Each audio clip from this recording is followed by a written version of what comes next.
প্রায় প্রতি বছরই কম বেশি আমাদের দেশে বন্যা পরিস্থিতির সৃষ্টি হচ্ছে। এই বছর বন্যা পরিস্থিতির সৃষ্টি হয়েছে প্রাকৃতিক দুর্যোগ অর্থাৎ অতিবৃষ্টির কারণে এবং পার্শ্ববর্তী দেশ ভারতের ডুম্বুর বাঁধ খুলে দেওয়ার কারণে জমে থাকা পানি বাংলাদেশে ঢুকে পড়ে।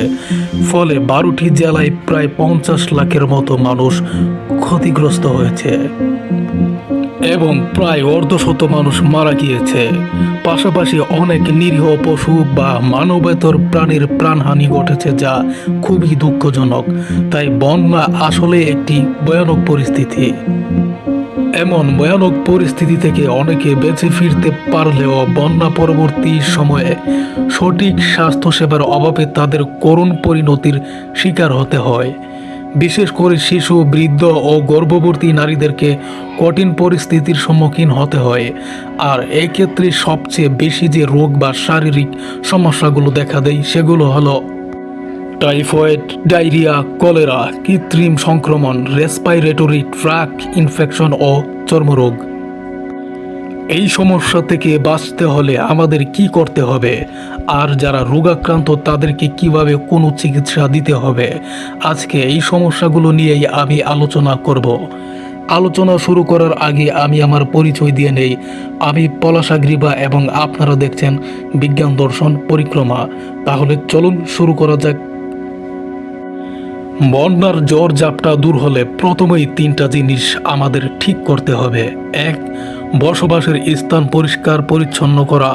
2. পান করার জন্য বিশুদ্ধ পানির ব্যবস্থা করা এবং 3.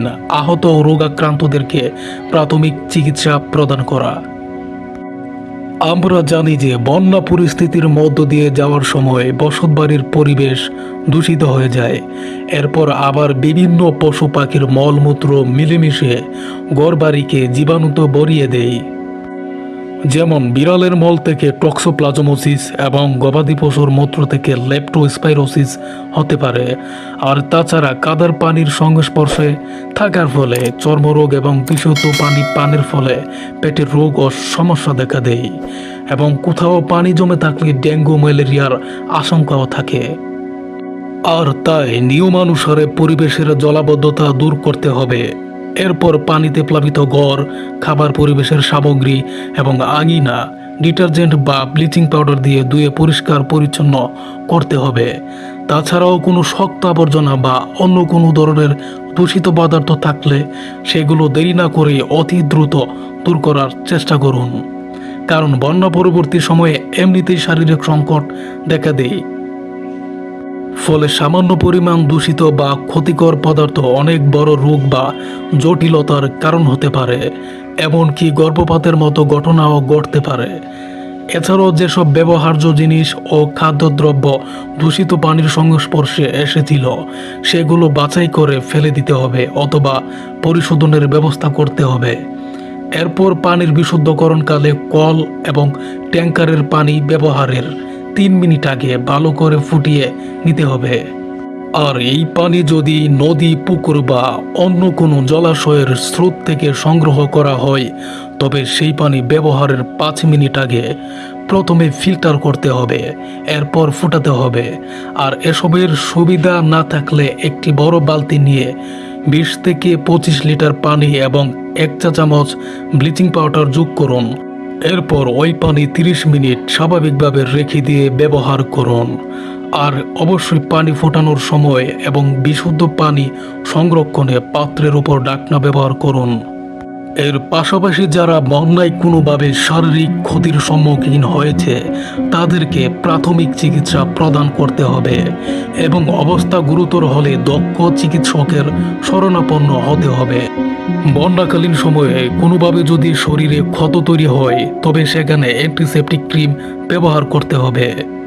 যদি গা বা এ ধরনের কোনো উপসর্গ ত্বকে দেখা যায় তাহলে অ্যান্টিফাঙ্গাল ক্রিম ব্যবহার করা অথবা দ্রুত পেশাদার স্বাস্থ্যকর্মীর কাছ থেকে চিকিৎসা প্রদান করতে হবে, কারণ এটি গুরুতর চর্মরোগের লক্ষণ হতে পারে। এছাড়াও ক্ষতিগ্রস্ত ঋতুবর্তী ও গর্ভবতী নারীদের যত্ন নেওয়া এবং নবজাতকের নিউমোনিয়ার সমস্যা হলে অতি দ্রুত উন্নত চিকিৎসা গ্রহণ করতে হবে। একইভাবে গৃহপালিত পশুদেরও যত্ন নিতে হবে যাতে তারাও সুস্থ থাকে এবং তাদের থেকে যাতে কোনো জীবাণু আমাদের দেহে ছড়াতে না পারে সেদিকে খেয়াল রাখতে হবে। তাছাড়াও আরও গুরুত্বপূর্ণ কিছু পদক্ষেপ নিতে হবে, যেমন খাবার প্রস্তুত করার আগে শৌচ কার্য শেষে বাচ্চাদের ডায়াপার পরিবর্তন ও অপরিষ্কার কিছু ধরার পরে সাবান দিয়ে হাত ধুতে হবে।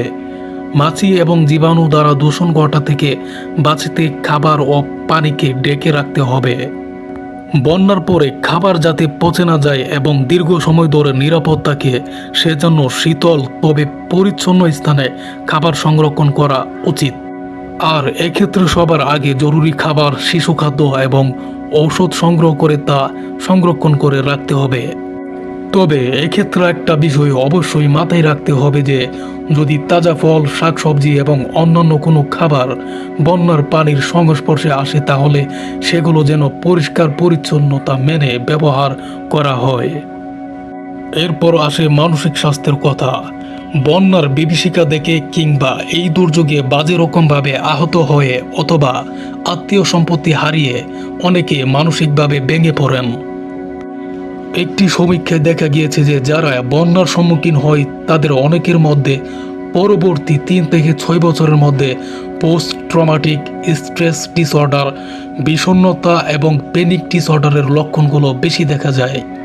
ফলে এমন মানুষ এবং সাধারণ ও বিশেষ চাহিদা সম্পন্ন শিশুদের জন্য নিবিড় পরিচর্যা প্রয়োজন। এক্ষেত্রে পেশাদার স্বাস্থ্যকর্মী, স্থানীয় কর্তৃপক্ষ, সরকারি সংস্থা, সামাজিক ও ধর্মীয় সংগঠন এবং অন্যান্য প্রাসঙ্গিক প্রতিষ্ঠানগুলোর মুখ্য ভূমিকা পালন করা যথাযথ হয় বলে মনে করতে হবে। বন্যা পরবর্তী সময়ে নিজের শারীরিক ও মানসিক স্বাস্থ্যকে নিরাপদ রাখতে হলে উপরের পরামর্শগুলো মেনে চলতে হবে এবং যে কোনো জরুরি প্রয়োজনে হাতুড়ি ডাক্তার বা অনলাইন ভিত্তিক অনির্দিষ্ট আলোচনার উপর ভিত্তি না করে উপযুক্ত চিকিৎসকের শরণাপন্ন হতে হবে। এ সময় পারিবারিক পর্যায়ে মানসিক সমর্থন ও সান্ত্বনা প্রদান এবং একে অপরের যত্ন নেওয়া অত্যন্ত জরুরি। ধীরে ধীরে বিপর্যস্ত পরিস্থিতি থেকে উত্তরণের লক্ষ্যে হতাশ না হয়ে এগিয়ে যেতে হবে। আর যথেষ্ট পরিমাণ সুষম খাদ্য গ্রহণ করুন। পর্যাপ্ত পানি পান ও পর্যাপ্ত ঘুমের কোনো বিকল্প নেই। তাছাড়াও যেহেতু বন্যার ধাক্কায় শারীরিক অবস্থার অবনতি হলে ইমিউন সিস্টেমে কিছু সমস্যা দেখা দেয়, তাই সে সময় মাদক গ্রহণ ভীষণ ভয়ানক হতে পারে।